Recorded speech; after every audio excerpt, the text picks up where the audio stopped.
Bonjour, bienvenue dans la Minute Rolliste. Aujourd'hui, je vais vous parler d'un jeu de rôle qui m'a déçu. Enfin, c'est pas vraiment le jeu qui m'a déçu en tant que tel, mais plus l'objet livre, le produit final d'un financement qui a quand même pas mal explosé. Aujourd'hui, j'ai sorti le gros sel. On va parler des RPG Books des éditions Eldercraft. C'est la Minute Rolliste. Premièrement, nous allons devoir définir ce qu'est un RPG Book. Et pour définir ce qu'est un RPG Book, nous allons devoir définir ce qu'est un livre dont vous êtes le héros. Pour simplifier, un LDVEH, c'est une partie de jeu de rôle scripté pour un joueur. Ça se présente sous la forme d'un livre, assez classique, avec du texte, normal, sauf qu'à la fin de certains paragraphes, on vous laisse le choix entre plusieurs actions. Si vous décidez de faire une action A, vous devrez aller à la page 13. Si vous décidez de faire l'action B, vous devrez aller à la page 27. Et si vous décidez de faire l'action C, il faudra aller à la page 43. Vous avez une fiche perso, vous avez des dés, vous avez des lancers de dés à faire pour réussir ou non certaines actions qui vous feront aller à une autre page ou à une précédente. Bref, c'est une partie de jeu de rôle, sauf que vos actions sont extrêmement limitées. Petite chose importante, un LDVEH se joue avec un seul joueur. Au final, celui qui lit l'histoire. Rien ne vous empêche de faire une partie avec plusieurs joueurs et le meneur qui lit l'histoire, mais on risque de perdre un petit peu en termes d'interaction. Mais ça, on en reparlera un petit peu plus tard. Le RPG Book, c'est un peu la fusion entre un livre dont vous êtes le héros et un jeu de rôle. Vous avez un livre dont vous êtes le héros que vous pouvez jouer tout seul. Vous avez moyen de jouer à plusieurs joueurs avec un narrateur qui donc lit le texte pendant que les autres joueurs décident de ce qu'ils vont faire.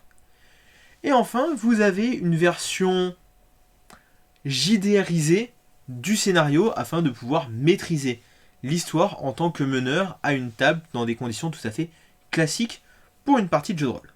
Tel est le concept des RPG Books édités aux éditions Eldercraft. Ils ont décidé de commencer leur collection avec 2 tomes.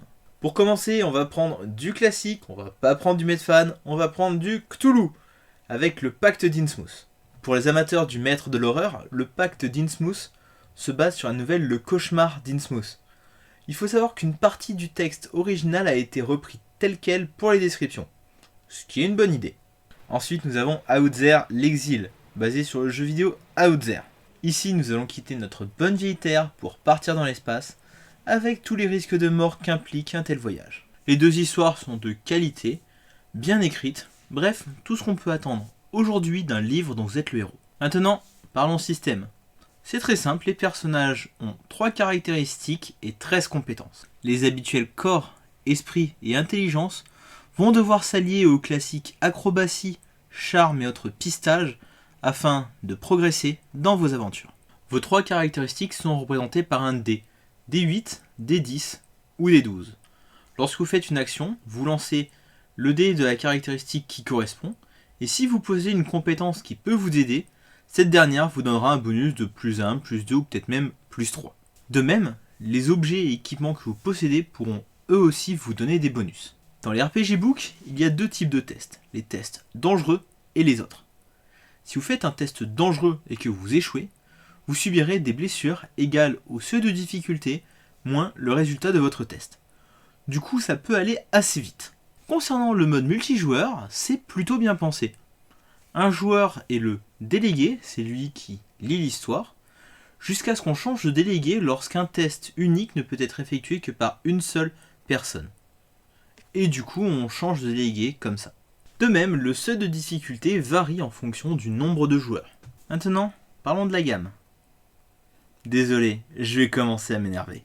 Pour commencer, nous avons les 2 livres dont je vous ai parlé, Cthulhu et Outzer. Chacun contient les règles du système, le livre dont vous êtes le héros, une section de conseils pour le maître du jeu, ainsi que la version JDRisée du scénario.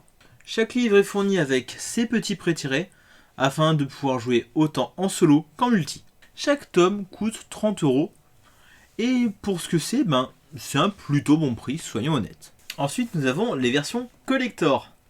Et c'est maintenant que je m'énerve. Ce sont des coffrets en carton épais de 2,5 mm d'épaisseur. Ici, vous avez un petit tiroir pour pouvoir y ranger les dés. Très bonne idée. Avec cela, sont fournis fiche de prêt tiré, fiche vierge et carte. Chaque coffret coûte 60 €. 60 € pour le livre, qui en vaut, je rappelle, 30 €, le coffret, les dés, les fiches perso et la carte. C'est-à-dire que le coffret, les dés, les fiches perso et la carte valent 30 €. 30 € pour ça? Que ce soit clair, à ce prix, c'est une putain d'arnaque. J'ai dit arnaque. Je maintiens. Arnaque. 60 € pour ce qui est proposé, c'est inadmissible. Que ce soit dit. Si vous avez 60 €, éventuellement vous achetez les 2 bouquins, mais les coffrets, niet. Ensuite, nous avons eu 2 écrans. Le premier pour Cthulhu et le deuxième pour Outzer. Chaque écran est vendu pour 25 € et contient au dos l'intégralité des règles nécessaires pour pouvoir jouer. 25 € pour un écran, quel que soit l'écran, ça fait cher. Surtout quand il n'y a pas un livret de scénario avec. Gardez ça en tête. Après, les illustrations sont quand même super jolies. Et pour en revenir au système, si vous avez envie de maîtriser avec ce système dans des univers Cthulhuesques ou Spacesque, les écrans peuvent faire le taf. Bon, il est temps pour moi de déverser tout mon sel sur ce projet. Mais d'abord, je vais quand même dire ce que j'ai trouvé de bien dans les RPG Books. Premièrement, c'était une super idée de faire un livre dont vous êtes le héros, jouable en solo comme en multi, en version livre dont vous êtes le héros ou en version JDR classique. Deuxièmement, le système est top. Pouvoir jouer en solo ou en multi avec des seuils de difficulté variables gérés directement par le système est une super bonne idée. Troisièmement, le coffret est un petit bijou d'ingénierie. C'est tout con de mettre un petit tiroir ici pour ranger les dés. Et c'était vraiment une super bonne idée. Maintenant, je vais défoncer ce projet. Excusez-moi, mais vous appelez ça du grand format? Vraiment du grand format? Bon, d'accord, il est un peu plus grand que mon tome d'Harry Potter qui correspond plus ou moins à la taille des livres dont vous êtes le héros de l'époque. Par contre, par rapport au format MOOC de BBE, je suis désolé, mais c'est pas si grand que ça. Le format MOOC est un petit format, je rappelle. Vous voulez du grand format? C'est ça qui fait sortir. L'Enfance de Troy, on est plus que sur du A4 là-dessus. Ça, c'est du grand format. Vous visez le collector et le luxe. Avec du soft cover? Réellement? Que ce soit clair. Lors d'un financement de jeu de rôle, quand il y a des versions collector, il y a 2 possibilités. Soit la version collector est en hardcover, ce qui justifie du prix et de l'édition prestige, soit elle dispose d'une couverture alternative ou dans un autre matériau. Étant donné qu'on est sur du softcover, on est sur un dos collé et pas sur un dos brodé. Ce qui veut dire que si on veut ouvrir le bouquin, on est obligé de forcer. Sinon, ça tient pas. Exemple. Contre-exemple brodé. Vous voyez la différence? Là, ça tient à plat.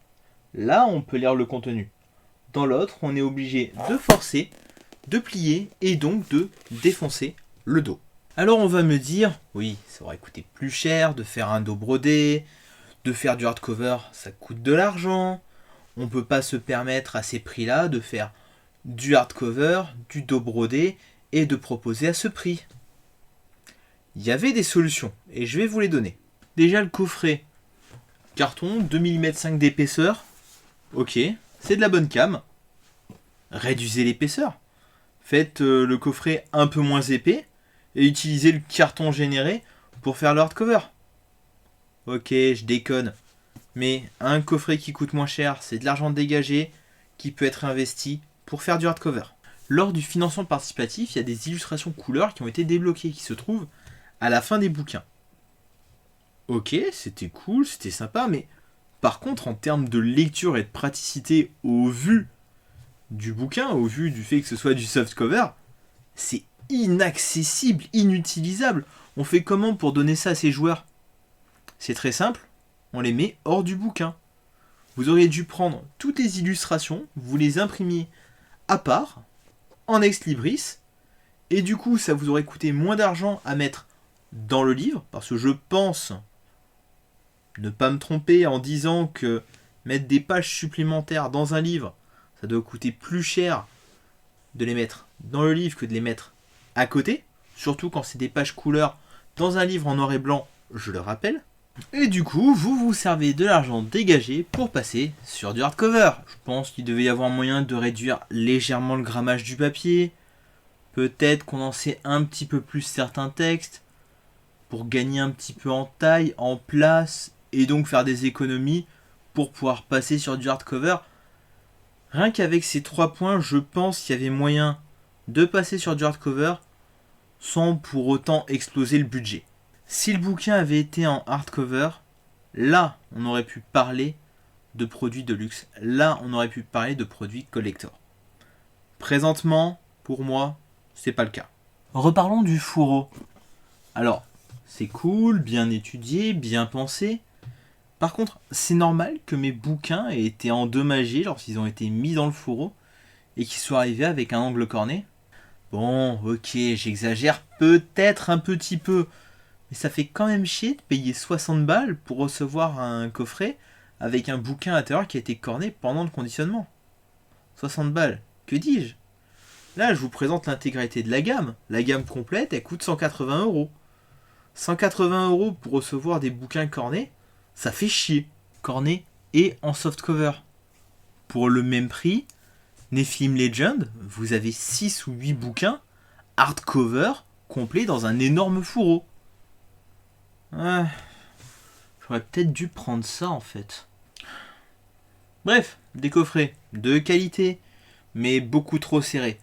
Je pense que les faire en 2 mm, voire en 1.75 mm, aurait été quand même mieux. Ça aurait laissé un peu plus respirer les bouquins.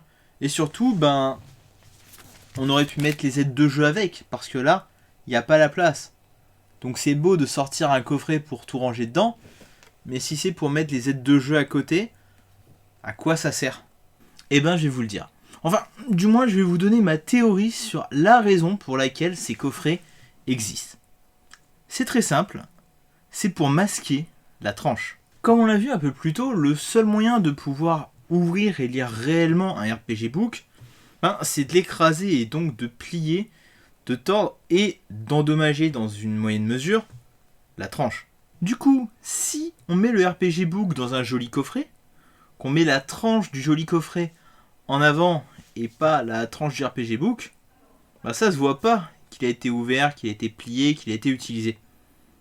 Pour moi, je pense sincèrement que ce fourreau, en plus de servir à ranger des dés, parce que il faut le dire quand même, c'est un cache-misère pour éviter de montrer que le bouquin a été ouvert, utilisé, et donc montrer une tranche tordue, endommagée.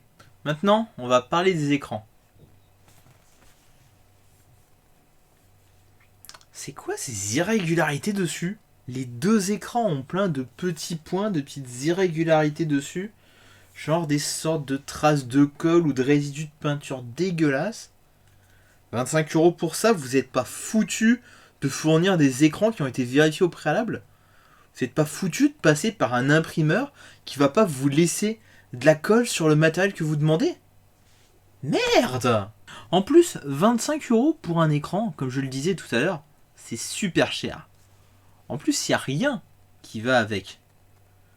Alors, pourquoi ne pas avoir fourni le scénario avec l'écran, le scénario JDR avec l'écran ?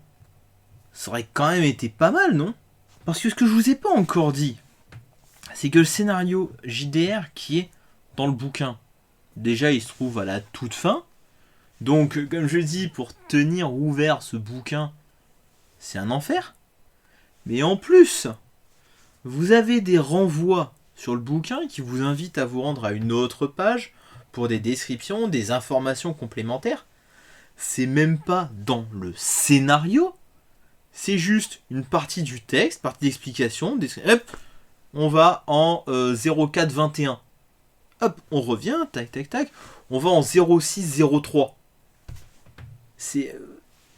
On est dans un scénario de jeu de rôle. On n'est pas dans le code pénal.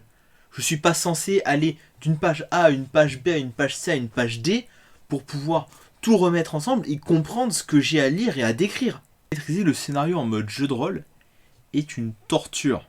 Vous êtes obligé de partir dans tous les sens et de le préparer avec beaucoup d'avance si vous avez envie de pouvoir le maîtriser correctement. Une bonne solution aurait été de fournir avec chaque écran le scénario au format JDR tel qu'il est noté dans le RPG Book, mais sans tous ces renvois à droite à gauche en incluant le texte, histoire que l'écran et le livre de scénario se suffisent à eux seuls. Pour moi, ce projet est une putain d'arnaque. Je dirais même plus, c'est la plus grosse arnaque depuis Aventure de Sans Détour. Bon, au moins les RPG Book ont été livrés, mais très sincèrement, on nous a vendu du rêve et ce qu'on a là, c'est vraiment pas terrible. Résumons ce qu'on a pour 90€. Un livre corné, un scénario quasiment impossible à exploiter sans le travailler pendant des heures et des heures avec tous les renvois à droite et à gauche, un coffret dans lequel on peut pas ranger tout le matériel, un écran avec des traces de colle dessus, 2 fois. Parce que oui, tout ce que je viens de vous dire, c'est pas un défaut sur un des 2 écrans, sur un des 2 bouquins. Les 2 écrans, les 2 bouquins, les 2 coffrets ont les mêmes problèmes.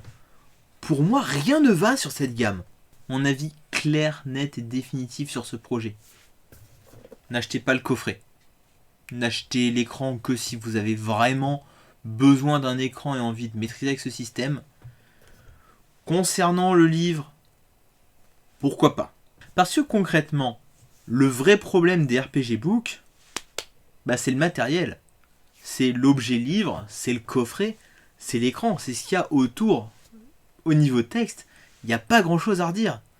Sauf pour le scénario en version JDR, qui a tous ses renvois dans tous les sens. Du coup, si vous êtes un vieux de la vieille qui avait torché des livres dont vous êtes le héros sur la couette, si vous êtes des petits jeunes qui découvrez même ce nom, ou si vous avez juste envie d'une expérience de jeu un petit peu différente, je vous invite quand même à vous procurer un des RPG Book. Mais pas les coffrets.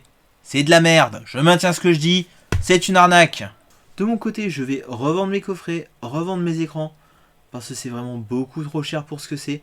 Je vais en profiter tant qu'ils ont encore un peu de valeur. Cependant, je me reprendrai peut-être les livres plus tard.